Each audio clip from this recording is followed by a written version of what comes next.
Hey everyone, and welcome to this explainer. Today, we are digging into an absolute goldmine of a roadmap. We're going to unpack a complete step-by-step map to take a business from a raw, untested idea all the way to a self-sustaining system. And by that, I mean the kind of business that literally pays you while you're just out walking in the park on a Tuesday morning. If you've ever felt totally overwhelmed by where to even start, or, how to grow without completely losing your sanity, well, this explainer is going to lay the whole thing out for you. But look, before we get to the whole freedom part, we have to address a pretty stark reality. 90% of beginners blow up their business before they even start. Why? Well, it's mostly because they fall into this trap of thinking the order is get an idea, build it, and then sell it. So they waste months building a fancy website, paying for a logo, setting up an LLC, all before they even know if anyone actually wants what they're selling. They finally launch and crickets.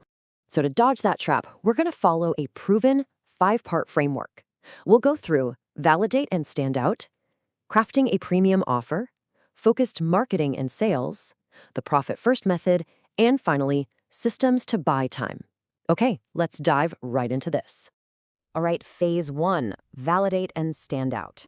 Now, before you spend a single dime, you've got to let the market decide if your idea is actually any good. And a quick heads up, never, ever trust your friends or family for feedback here. They're just too polite. Which brings us to the ultimate truth serum. It's called the 48-hour money challenge. The rule here is super simple. Get 3 paying customers in 2 days. Just ask for the money up front. For example, there's this guy named Boris who had an idea for healthy meal deliveries. No website, no logo. He literally just sent an email to some friends asking, hey, will you pay me $20 right now to deliver healthy meals next Friday? 5 of them paid. Boom, validated. Or imagine you want to start a dog walking business. You pitch the idea to your neighbors, but it turns out they actually like walking their own dogs. However, they mentioned they really need a dog sitter when they go on vacation, and they'd happily pay $60 a day for it. You get 3 people to say yes on the spot. You started with a dog walking idea and just pivoted into a highly profitable dog sitting business purely because you asked for money instead of polite feedback. Now, you're probably thinking, okay, but what if literally no one buys? If you ask 3 people and get 3 no's, most beginners just pack it up and quit. But you shouldn't. Instead, turn that rejection into an opportunity. Ask them 4 specific questions. Why not? Who is one person you know who would absolutely love this? What would make you buy this right now? And finally, how much would you pay for that instead? You've got to remember this. A no is not the end of the line. It's just data. If you ask and nobody wants what you're offering, that is actually a massive win. You found out your idea doesn't work in 3 days instead of wasting 3 years of your life on it. Seriously, that's a gift. You just pick another idea and try again. Okay, so once you have a validated idea, you need to avoid the dreaded price war, where everyone just keeps lowering their prices until nobody makes any money. You do this by changing the rules of the game with a 4-step framework: eliminate, reduce, raise, and create. Let's say you open a standard coffee shop in a crowded market. To stand out, you decide to target the freelancer who just wants a place to work. You eliminate the massive cake display. They don't care about that. You reduce the big, soft couches and put in actual desks. You raise the internet speed and make sure there are power plugs at every single seat. And finally, you create a totally new offer, a $10 daily pass with unlimited coffee, and you basically tell them, hey, this is your new office. Just like that, you walked right away from the price war. You ditched the expensive staff and perishable food and created incredible, specific value. Now that you're standing out, let's jump into phase 2, crafting a premium offer. We want to put together an offer that's so ridiculously good, people literally feel stupid saying no to it.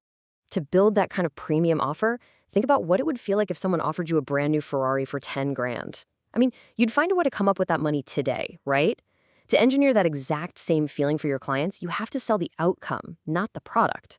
People don't buy a 12-week weight loss program. They buy the feeling of fitting back into their old jeans. And they want getting there to feel as fast and effortless as possible. I mean, there's a reason the supplement industry is twice the size of the gym industry. Swallowing a pill is just way easier than sweating on a treadmill for months. The dream is exactly the same, but the path feels shorter. So sell the ultimate outcome and make the path to get there as simple as you possibly can. Next up, you stack that offer. Don't just sell one standalone thing. Solve every single problem standing in your customer's way. Let's stick with the weight loss example.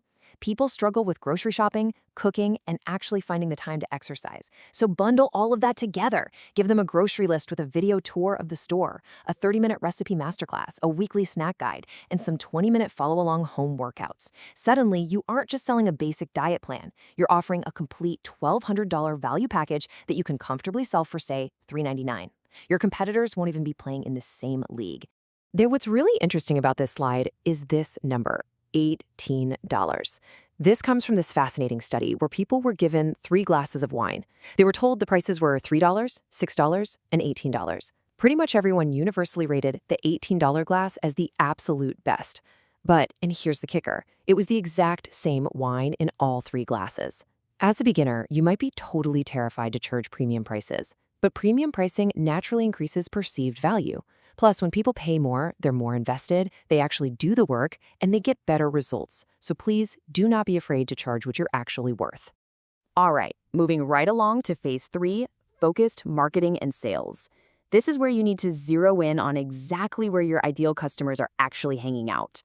So many small business owners make this massive mistake of juggling 5 different platforms at once. They're on LinkedIn, YouTube, Facebook, doing it all and getting terrible results everywhere.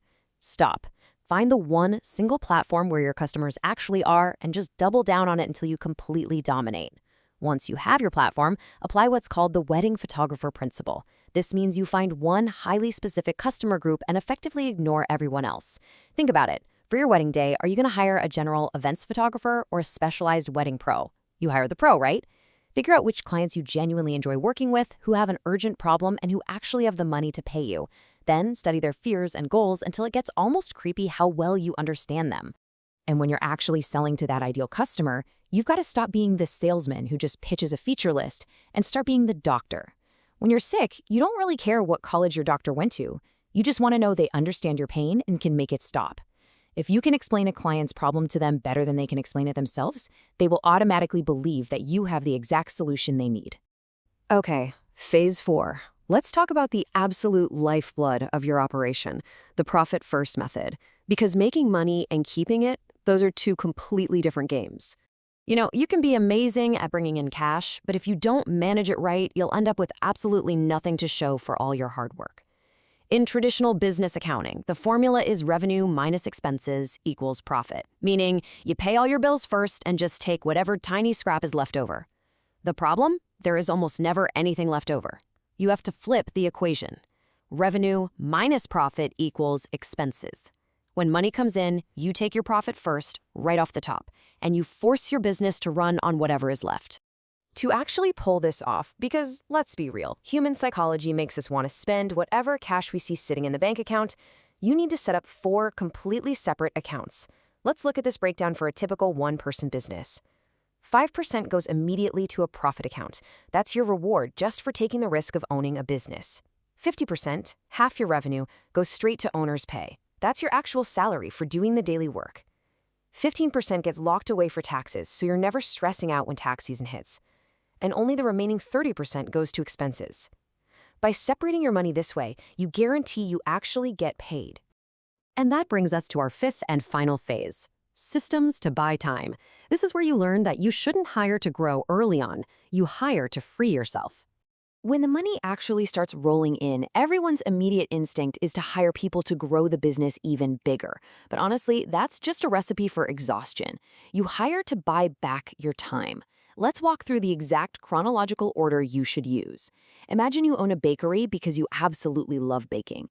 If you hire someone else to do the baking, which is the delivery part, first, you're going to be stuck in the back office doing administrative paperwork, paying invoices, and running for supplies. You'll end up dreading Mondays. So you always hire in this order. First, administration to get rid of those draining day-to-day tasks. Second, delivery, letting go of the core service itself. Third, marketing. Fourth, sales, because you as the founder are usually the best closer. And finally, leadership, to manage the entire team. But for those hires to actually work out, you really need to understand what we call the McDonald's machine. The biggest mistake you can make is falling in love with the thing you sell. Your true product isn't the coffee you brew or the consulting you do. Your true product is your business system. I mean, think about it. McDonald's produces the exact same tasting burger all over the world, and it's mostly run by 18-year-olds. They don't rely on raw, incredible talent. They rely on a perfectly documented system where every single step is written down. So how do you actually build this McDonald's-style machine? Start recording yourself doing every single task using a screen recording tool like Loom. Then hand that transcript right over to AI and just ask it to draft a step-by-step checklist. It literally takes seconds. And look, if you struggle with perfectionism, you've got to embrace the 10-80-10 rule. You do the first 10% to set the direction, you let someone else do the middle 80%, and then you sail back in at the end to polish the final 10%. Just remember, a task that is 80% done by someone else is 100% awesome because it frees you up to do what really matters. Which brings us to one final, really crucial question. If you were forced to walk away from your business for 30 days starting tomorrow, would it grow or would it completely collapse? Because if it would collapse, you haven't built a business yet. You've just built yourself a really stressful 80-hour-a-week job. But by validating properly, crafting premium offers, focusing your marketing, taking your profit first, and systemizing every step of the way, you can build a true machine. A machine that pays you, giving you the ultimate freedom. Thanks so much for joining me on this explainer, and hey, it's time to start building your systems today.